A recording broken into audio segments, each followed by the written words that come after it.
trade unions in 40 years. He just retired at 71.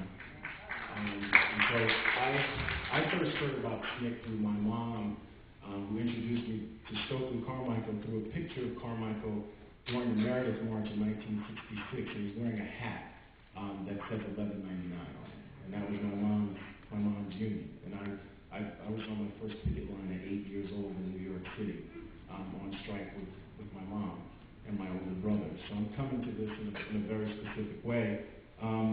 When we think about SNCC, very briefly, I agree with everything that's been said on the panel. We don't have SNCC in our consciousness in the narrative of the heroic period of the Civil Rights Movement. And even the President of the United States, who obviously is a remarkable individual, but certainly can and should be criticized.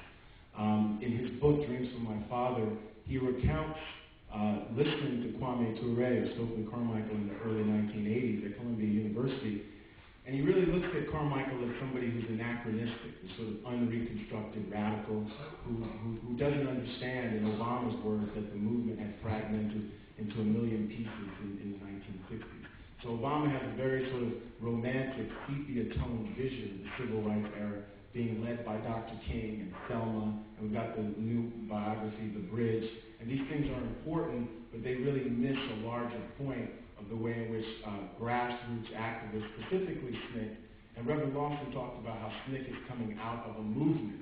And Monday afternoon, February 1st, 1960, is when the North Carolina A&T 4 actually really sparked the direct action phase of that movement. So SNCC is coming out of that 2.5 months later. I think when we think about the societal responses to SNCC actually transforms American democracy. And that's one of the biggest things that we can tell our students, and SNCC has bequeathed the legacy. I agree with what Mr. Jenkins was saying about it's easy to talk about feminism, the women's movement, anti-war, but at the same time, I think it's much more difficult to look at SNCC as something that's even bigger than just looking at the civil rights movement as something that was led by Dr. King. Because when we think about SNCC, we see that people had self-determination. We look at both interracialism, self-determination, feminism, black nationalism. The SNCC is about civil rights and black power. But the main thrust is really transforming American democracy, local, regional, national level, with global reverberations. So SNCC is really the single most important group, social activist group of the post-war period. And that's been lost in a very purposeful way. Sometimes we think of the United States of America, it should be better described as the United States of amnesia, where it's a country that deliberately remembers to forget. And when we think about SNCC, SNCC is more than a group of black and white idealists. SNCC is a group that actually has a broad vision of what citizenship and democracy actually mean. So in this sense, they're very much connected to what Dr. King said in his last speech, April 3rd, 1968. King, who's a nonviolent warrior and an American revolutionary, just like the SNCC group is a revolutionary social activist group. Dr. King says, be true to what you said on paper.